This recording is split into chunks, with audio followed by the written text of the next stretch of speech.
I met a guy at the golf course a couple of weeks ago, and not knowing this fella, he walks up to me. He said, "Hey, what's wrong with us?" Immediately, I was taken aback, and I was like, in my head, I don't know what's wrong with you, but I don't have any problems. The gentleman continued to say, "What's wrong with us? It's 90 degrees out here, and we have paid to come out here and subject ourselves to this environment, to chase this white ball around, to sweat, to wear ourselves out, to potentially get frustrated." He went on to say that if someone paid me $100 an hour to do physical labor outside, I would not take that job. But here we are, voluntarily doing this thing that's challenging, that's hard, that's going to push us to our limits. And that's why I'm talking to you today as an entrepreneur, as a small business owner, as a salesperson. What's wrong with you? Not in a derogatory or a mean-spirited way, but why are you not going the route of so many others that could seek security over opportunity? You know, I think about the game that I have come to enjoy so much over the past 18 months, this game of golf. And as an entrepreneur, as a small business owner, as a salesperson, consultant, service provider, whatever you want to call it, I see some correlation between the two.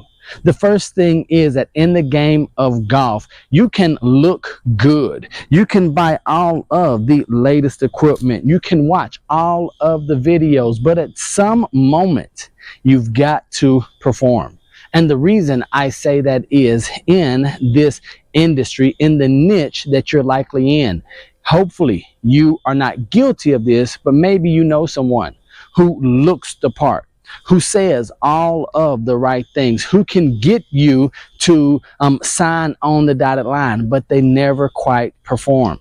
I was with a few guys a couple of weeks ago at that same golf course, and these guys had the best equipment that money could buy. They had the good looks. I mean, they came out with the cigars and the hats. They had all of the lingo, the verbiage down. They even had the waggle.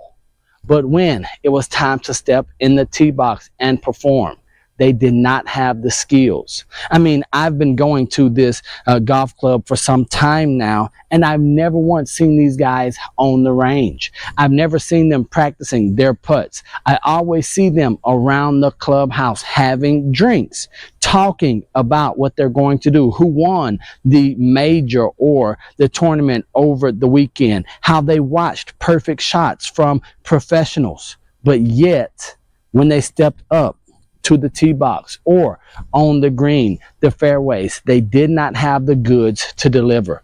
Who have you been watching?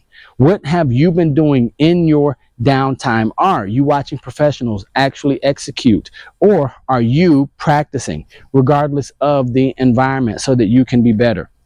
So not only is it where at some point you are going to have to perform, just like in the game of golf, in business, entrepreneurship, there are going to be times when we shoot a bad shot, when we find ourselves in the rough. Maybe to no fault of your own, you find yourself with a bad lie. Maybe someone that came before you didn't fix the divot or rake the sand just right. And now you find yourself, well, if the market would have done what it was supposed to, if my client, customer, prospect had properly prepared themselves, we wouldn't be in this situation.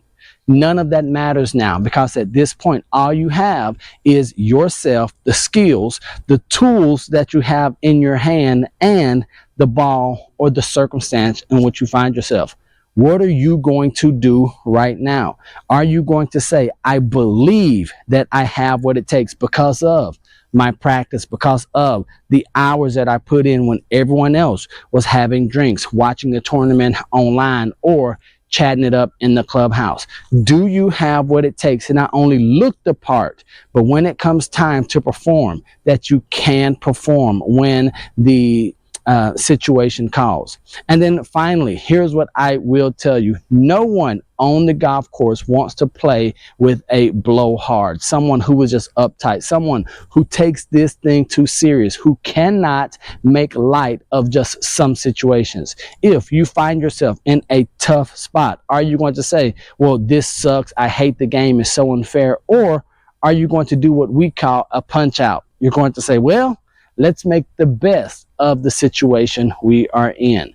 I always say that in life, in business, and in golf, I'm one of the best or worst people to do life, have business interactions, or to play golf with, simply because I am not going to take it that serious. Now, I know that life, business, maybe golf, if you're a professional, is and can be serious business.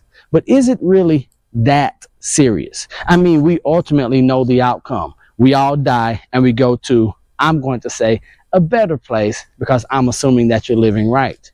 So in this time that you have here, whether in business or in life or on the golf course, are you making it an enjoyable interaction? I get invited back to play many times, not because of my skill level. I mean, I am pretty good though. Did you see it in my swing? Maybe not. But I get invited back because I bring a air of levity, keeping things light. I make people's experience better. And in this day and age, people are not paying for your expertise as much as they are paying for you to actually show up, do what you say you're going to do, and to enjoy the experience of interacting with you. So I've got to work on my game, because as fun as I am to be around, I can get better. So I hope that you have learned something from this video. I hope that it made you smile a little bit to see me in one of my favorite settings, my backyard, to see me doing something that I love doing. And it's not golf. I'm talking about practice. Practice? Yes. Oh, we're not going to go there this time. But I hope you enjoyed this video. If you did, be sure to like, comment, most importantly, subscribe and share this content with someone that you want to see better, someone that you care about, because if we get better, we get better. Remember, I love you, God loves you, and there's nothing you can do about it. And until the next time I see you or you see me, don't be average, be world renowned. Peace.